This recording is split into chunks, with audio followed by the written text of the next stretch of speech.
Did you know that you could grow an ample supply of zucchini or summer squash on a balcony or a backyard space?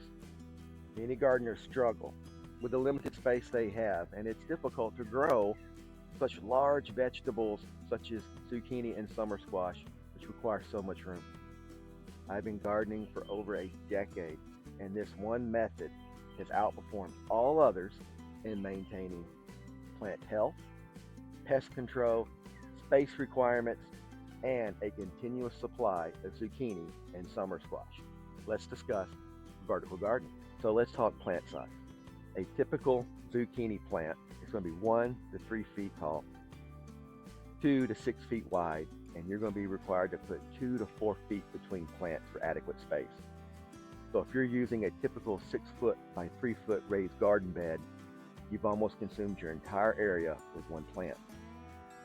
But if we're using vertical gardening, now our plant size will be 3 to 4 feet tall, but we're only going to be required to space plants apart 12 to 24 inches, utilizing the space that we have so much better. Now, how do we keep our plant vertical?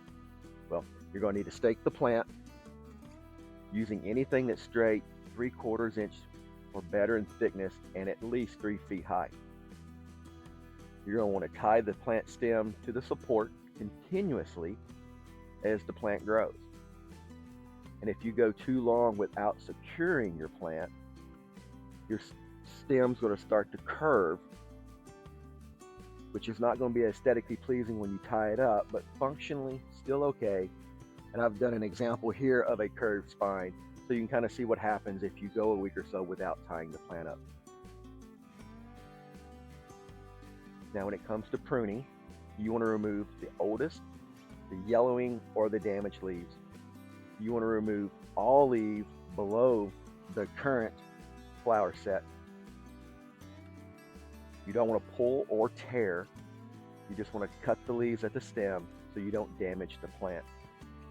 And just like pruning fruit trees, you don't want to remove a third of the plant at a time. This plant is overdue for pruning, but I did that on purpose for this teaching purpose.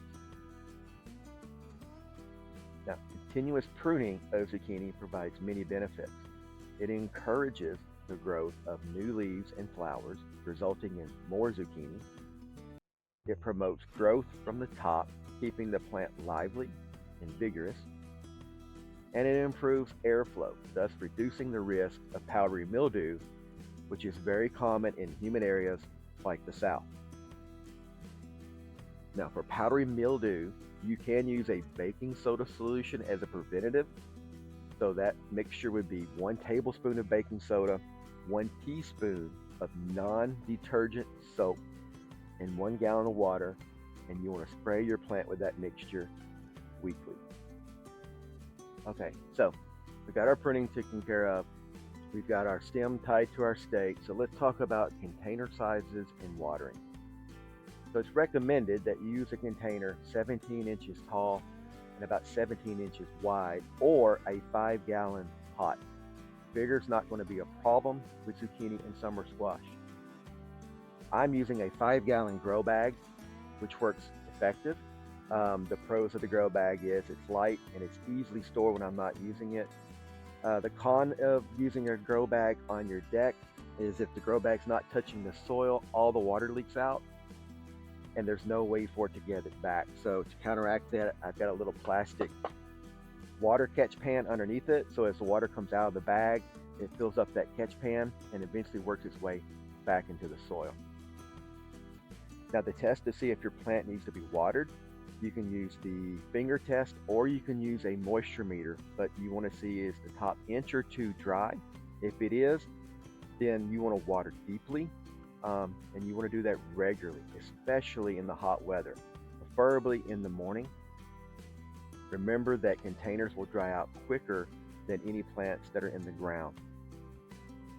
You want to gauge, or you want to look for about 1 inch of water a week for these guys. And your goal should be that you feed it once a month. So what I do is I just put the feed in right before I water. You can mulch the base of your container This will keep the moisture retention longer. You've noticed I don't have mulch in mine, but that's because I have such a squash bug problem. I have to check this daily. So I just find it easier not to have the mulch. Now, speaking of squash bugs, you want to check your plant regularly. You can check your plant by just when you water. If you have squash bugs in the soil, they're going to come up the stem because they don't want to drown. And you can look underneath the leaves and you'll find eggs, normally in the V shapes where the veins meet. So if you see bugs or nymphs, um, you can use a spray solution of 1 teaspoon of Dawn and 1 liter of water to eliminate them. You'll just aim the sprayer at the bug and then you'll pull the trigger of the nozzle. Now this is a seek and destroy method, so you've actually got to go find the bug, spray him um, to eliminate.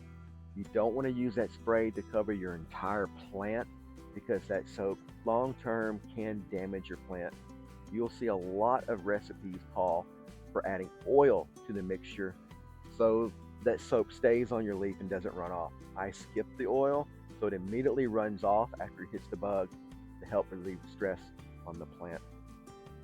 If you find eggs, then you can remove them with your finger and squish them. If you don't want to go that method, then you just take a piece of tape, put it around your finger, the eggs will stick to the tape, and then you can squish it from there. Now, squash bugs are going to be active early spring to late fall, and their biggest activity portion is going to be in the middle of summer. So a few more weeks from now, and they'll be at their prime activity. So now utilizing these points is going to allow you to grow zucchini or summer squash despite the size limitations that you have. This method will also work with winter squash, but you'll need to add a trellis of some type because winter squash are more viney. So you can use a rose trellis, or you can put 2 stakes like this on either side of the plant, string it up and make a makeshift net and just tie the vine to that. Now this opens the door for small space gardening for butternut squash, acorn squash, spaghetti squash, or a ton of other winter squashes. I wouldn't recommend this method for pumpkins though. Comment below what your favorite squash is and let's discuss. And I'll put any of the items that I use, I'll put links below in case you want to do some investigation on what they are. And for an additional information on why you should grow zucchini and squash in containers, watch this video right here.